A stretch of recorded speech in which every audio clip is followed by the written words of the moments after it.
اما بعد اعوذ باللہ من الشیطان الرجیم بسم اللہ الرحمن الرحیم۔ حضور اقدس صلی اللہ علیہ وسلم کے پاس ایک صحابی حاضر ہوئے اور آ کر عرض کیا کہ یا رسول اللہ صلی اللہ علیہ وسلم، میں جہاد میں جانا چاہتا ہوں اور میرا جہاد میں جانے سے مقصد صرف اللہ تبارک و تعالیٰ کی رضا ہے اور میرا مقصد صرف ثواب حاصل کرنا ہے۔ تو آپ صلی اللہ علیہ وسلم نے پوچھا کہ اب واقعتاً تمہارا مقصد اللہ تعالیٰ کی رضا ہے، تم ثواب حاصل کرنا چاہتے ہو؟ صحابی رسول صلی اللہ علیہ وسلم نے عرض کیا کہ یا رسول اللہ، واقعتاً میرا مقصد اللہ تعالیٰ کی رضا ہے اور میں ثواب حاصل کرنا چاہتا ہوں۔ تو آپ صلی اللہ علیہ وسلم نے پوچھا کہ تمہارے والدین زندہ ہیں؟ تو انہوں نے عرض کیا کہ یا رسول اللہ زندہ ہیں۔ تو آپ صلی اللہ علیہ وسلم نے ارشاد فرمایا کہ فَفِيهِمَا فَجَاهِدْ، فرمایا کہ جاؤ ان کی خدمت کر کے جہاد کرو، یعنی ان کی جا کر خدمت کرو۔ ان کی خدمت کرنے سے اللہ تبارک و تعالیٰ تمہیں جہاد سے بھی زیادہ اجر عطا فرمائیں گے، اور تمہارا مقصد اللہ تعالیٰ کو خوش کرنا ہے اور ثواب کمانا ہے، تو والدین کی خدمت کرنے کی وجہ سے اللہ تعالیٰ تم سے خوش بھی زیادہ ہوں گے اور تمہیں اجر و ثواب بھی زیادہ ملے گا۔ تو اس حدیث شریف کے اندر آپ صلی اللہ علیہ وسلم نے والدین کی خدمت کو جہاد سے بھی افضل بتلایا، اس لیے کہ والدین کو جو اپنی اولاد سے محبت ہوتی ہے وہ بے غرض محبت ہوتی ہے، اس کے اندر کوئی غرض شامل نہیں ہوتی۔ دنیا کے اندر جتنی محبتیں ہیں، آج ہمارا دوست ہم سے محبت کرتا ہے یا رشتہ دار ہم سے محبت کرتے ہیں، اہل محلہ ہم سے محبت کرتے ہیں، تو ان تمام محبتوں کے اندر کوئی نہ کوئی غرض شامل ہے۔ لیکن والدین کو جو اولاد سے محبت ہوتی ہے اس کے اندر کوئی غرض نہیں ہوتی، وہ بے لوث ہو کر محبت کرتے ہیں۔ یہی وجہ ہے کہ وہ اولاد کی ترقی کو دیکھ کر والدین حسد نہیں کرتے بلکہ خوش ہوتے ہیں۔ اولاد کی ترقی کو دیکھ کر دنیا کے کسی انسان کے بارے میں، رشتہ دار، اہل محلہ، دوست کے بارے میں یقین کے ساتھ یہ نہیں کہا جا سکتا کہ یہ میری ترقی کو دیکھ کر خوش ہوگا، حسد نہیں کرے گا۔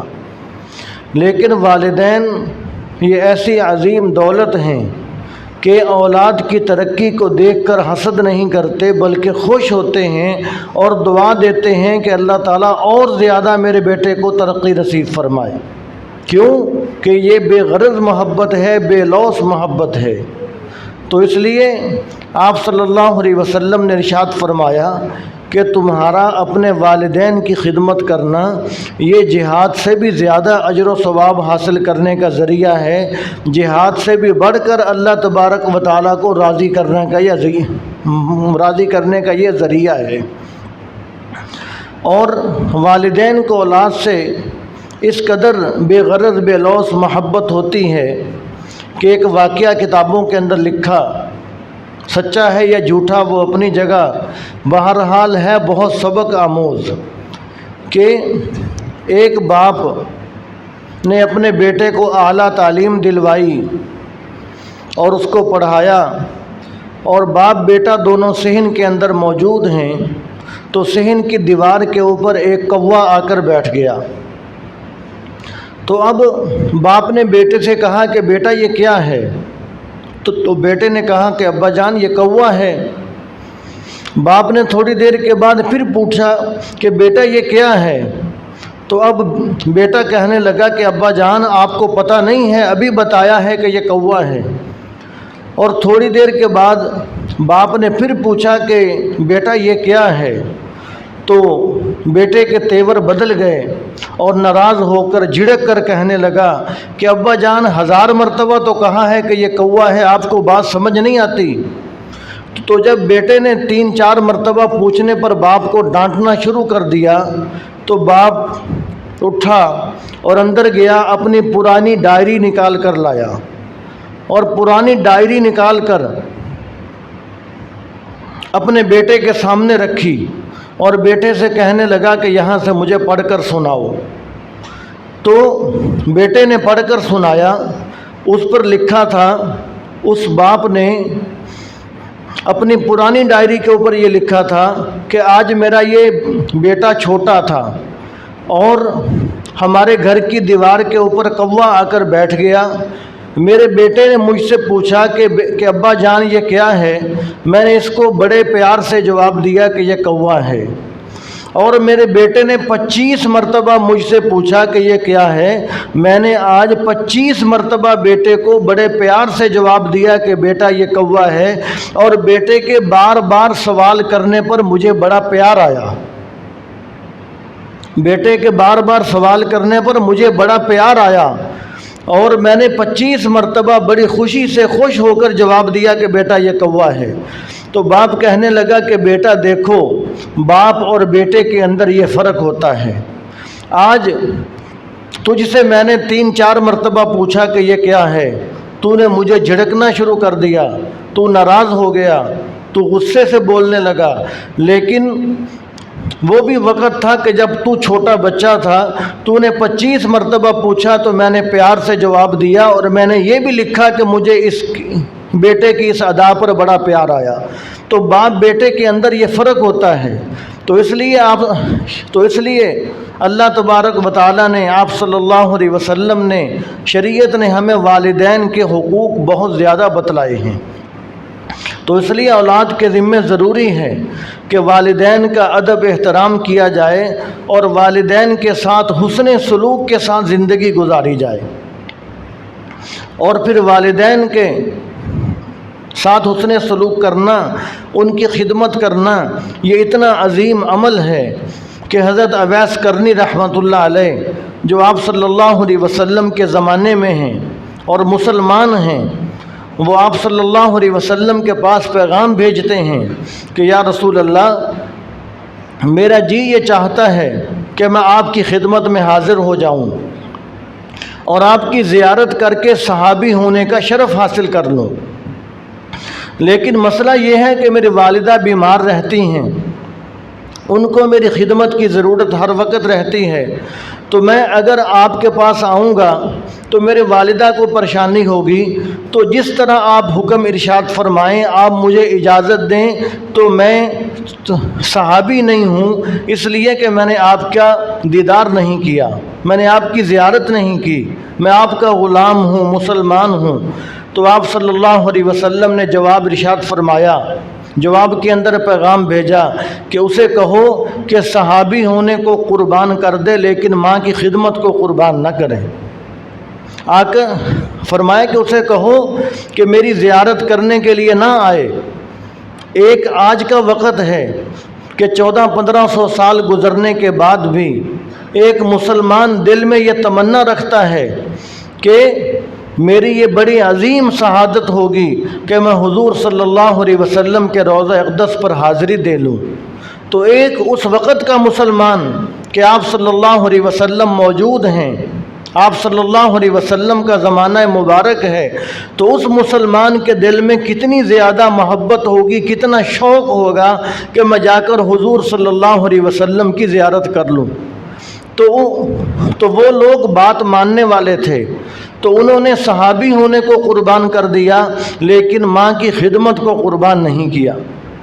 تو اللہ تبارک و تعالیٰ نے کتنا بڑا ان کو صلہ دیا اس بات پر کہ حضور صلی اللہ علیہ وسلم نے حضرت عمر رضی اللہ تعالی عنہ سے ارشاد فرمایا کہ عمر، تمہارے زمانے کے اندر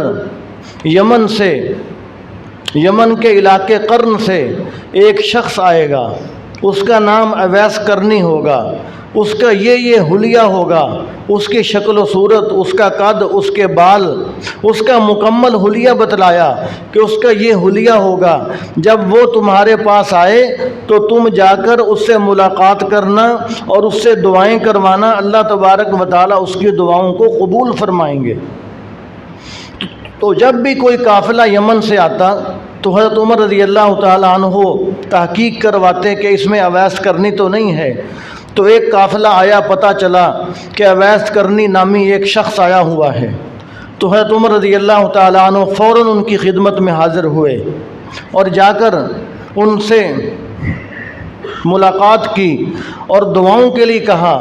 تو حضرت اویس قرنی رحمۃ اللہ علیہ فرمانے لگے کہ آپ اتنے بڑے جلیل القدر صحابی ہیں تو آپ میرے پاس دعا کروانے کے لیے آئے ہیں، آپ تو مجھے شرمندہ کر رہے ہیں۔ تو حضرت عمر رضی اللہ تعالی عنہ نے ارشاد فرمایا کہ میں خود نہیں آیا، حضور صلی اللہ علیہ وسلم میرے ذمے یہ کام لگا کر گئے تھے۔ حضور صلی اللہ علیہ وسلم مجھے آپ کی فضیلت بتلا کر گئے تھے کہ اس سے جا کر دعائیں کروانا، اللہ تعالیٰ اس کی دعاؤں کو قبول کریں گے۔ تو حضرت اویس قرنی رحمۃ اللہ علیہ کی آنکھوں سے آنسو جاری ہو گئے۔ فرمایا کہ ماں کی خدمت کی وجہ سے حضور صلی اللہ علیہ وسلم نے میری اس قدر فضیلت بیان فرما دی۔ تو ان کو یہ فضیلت کیوں حاصل ہوئی؟ والدین کی، ماں کی خدمت کی وجہ سے۔ تو اس لیے جب ہم والدین کی خدمت کرنے والے بنیں گے تو یہ والدین کی خدمت کرنا آدمی کو بہت بلند مقام تک پہنچا دیتا ہے۔ آخری بات کہ حضرت موسیٰ علیہ السلام نے ایک مرتبہ اللہ تبارک و تعالیٰ سے دعا مانگی کہ یا اللہ جنت کے اندر میرا ساتھی مجھے ملا دیجئے، میں اپنا جنت کا ساتھی دیکھنا چاہتا ہوں۔ تو اللہ تبارک و تعالیٰ نے موسیٰ علیہ السلام سے کہا کہ فلاں جو قصاب ہے، جو گوشت بیچنے والا ہے، فرمایا کہ وہ جنت کے اندر تیرا ساتھی ہوگا۔ تو موسیٰ علیہ السلام گئے، اس کو جا کر دیکھا کہ یہ جنت میں میرا ساتھی ہے، تو اس کے پاس کیا عمل ہے کہ جس عمل کی وجہ سے اللہ تعالیٰ نے اس کو جنت کے اندر میرا ساتھی بنا دیا۔ میں اللہ تعالیٰ کا نبی ہوں، رسول ہوں۔ تو موسیٰ علیہ السلام نے سوچا کہ میں آج اس کا سراغ لگاتا ہوں کہ کیا حکمت ہے اس میں، اس کے پاس عمل کون سا ہے۔ تو موسیٰ علیہ السلام نے دیکھا کہ جب وہ شام کو گھر جانے لگا تو تھوڑا سا گوشت بھی وہ ساتھ لے گیا۔ تو موسیٰ علیہ السلام بھی اس کے مہمان بن کر اس کے ساتھ اس کے گھر چلے گئے۔ اس قصاب کو پتہ نہیں تھا کہ یہ موسیٰ علیہ السلام وقت کے پیغمبر ہیں۔ تو جا کر سارا ماجرا دیکھتے رہے۔ اس قصاب نے جا کر وہ گوشت پکایا اور اس کے اندر روٹی کے ٹکڑے ڈالے، اور اس کی بوڑھی اماں تھی، اس کو جا کر اس کے لقمے بنا کر اپنی ماں کو کھلانے لگا۔ تو موسیٰ علیہ السلام دیکھتے رہے۔ تو موسیٰ علیہ السلام نے دیکھا کہ جب اس نے اس کو کھانا کھلایا اپنی ماں کو، تو اس نے منہ سے کچھ جملے بولے۔ تو موسیٰ علیہ السلام نے پوچھا کہ یہ تیری ماں تجھے کیا کہہ رہی ہے؟ تو وہ قصاب کہنے لگا کہ چھوڑیے، یہ بوڑھی اماں ہے، یہ بس اپنے خیال کی باتیں کرتی رہتی ہے۔ موسیٰ علیہ السلام نے فرمایا کہ پھر بھی بتا تو صحیح یہ کہتی کیا ہے؟ تو وہ قصاب کہنے لگا کہ میں روزانہ اس کو کھانا کھلاتا ہوں، اس کی خدمت کرتا ہوں، تو یہ دو باتیں کرتی ہے۔ ایک تو یہ بات کرتی ہے کہ یا اللہ مجھے زندگی کے اندر وقت کے نبی سے ملا دیجئے، میں وقت کے نبی کی زیارت کرنا چاہتی ہوں۔ اور دوسری یہ بات کرتی ہے کیا میرے بیٹے تو میری خدمت کرتا ہے، اللہ تبارک و تعالیٰ جنت کے اندر تجھے وقت کے نبی موسیٰ علیہ السلام کا ساتھی بنا دے۔ تو موسیٰ علیہ السلام فرمانے لگے، فرمایا کہ اے قصاب اپنی بوڑھی اماں کو بتلا دو کہ اللہ تعالیٰ نے تمہاری دونوں دعائیں قبول کر لیں۔ وقت کے نبی موسیٰ علیہ السلام تمہارے گھر کے اندر موجود ہیں، اور اللہ تعالیٰ نے مجھے یہ بھی بتلا دیا ہے کہ جنت کے اندر یہ تمہارا بیٹا میرا ساتھی ہوگا۔ تو عرض کرنے کا مقصد یہ کہ ماں کی خدمت، والدین کی خدمت جنت کے اندر وقت کے نبی علیہ السلام کے ساتھ ملا دیتی ہے، آدمی کو اس قدر بلندیوں پر پہنچا دیتی ہے۔ ہمارے پیر و مرشد صوفی سرور صاحب رحمۃ اللہ علیہ جامعہ اشرفیہ کے شیخ الحدیث، وہ ہمیں سبق کے دوران یہ کہا کرتے تھے کہ دیکھو، اگر تمہارے والدین کو تمہاری خدمت کی ضرورت ہے تو عالم بننا کوئی ضروری نہیں ہے، مولوی بننا کوئی ضروری نہیں ہے، والدین کی خدمت کرنا ضروری ہے۔ اپنا شوق پورا نہ کرو، اگر تمہارے والدین کو تمہاری ضرورت ہے، وہ اگر کہتے ہیں کہ گھر آ جاؤ تو فرماتے تھے کہ مدرسہ چھوڑ کر گھر چلے جاؤ، اس میں تمہارا فائدہ ہے، فرماتے تھے۔ باقی رہا دین سیکھنے کی بات تو وہ فرمایا کرتے تھے کہ روزانہ کسی عالم سے آدھا گھنٹہ یا کوئی تھوڑا سا وقت لے کر دین کی ضروری باتیں سیکھتے رہا کرو، بس یہ تمہارے لیے کافی ہے۔ دین کی ضروری باتیں سیکھنا ضروری ہیں۔ تو وہ فرماتے تھے کہ عالم بننا، مولوی بننا، 8-9 سال مدرسے میں لگانا یہ ضروری نہیں ہے، صرف دین کی ضروری باتیں سیکھنا ضروری ہے۔ تو کسی عالم سے وقت لے کر تم دین کے ضروری مسائل سیکھتے رہو تو اس سے تمہارا کام چل جائے گا۔ اگر تمہارے والدین تمہیں کہیں ان کو تمہاری خدمت کی ضرورت ہو تو مولوی بننا قربان کر دینا، والدین کی خدمت کو ہاتھ سے نہ جانے دینا۔ تو اس لیے ہمیں چاہیے کہ اور جن کے پاس یہ دولت موجود ہے ان کو چاہیے کہ اس دولت کی قدر کریں۔ یہ عظیم دولت آدمی کو جنت میں پہنچاتی ہے، اس لیے آپ صلی اللہ علیہ وسلم نے اس بد دعا پر آمین فرمایا کہ جو جبرائیل علیہ السلام نے بد دعا مانگی تھی کہ ہلاک ہو جائے وہ شخص کہ جو اپنے والدین، بوڑھے والدین کو پائے یا ان میں سے کسی ایک کو پائے تو ان کی خدمت کر کے جنت نہ کما سکے، وہ ہلاک ہو جائے۔ تو آپ صلی اللہ علیہ وسلم نے اس بد دعا پر آمین فرمایا کہ جنت کمانے کا اتنا آسان راستہ پھر بھی وہ جنت نہ کمائے تو اس کو واقعتاً ہلاک ہو جانا چاہیے۔ تو دعا ہے کہ اللہ تعالی ہمیں عمل کرنے کی توفیق نصیب فرمائے۔ يا أيها الذين آمنوا اتقوا الله وكونوا مع الصادقين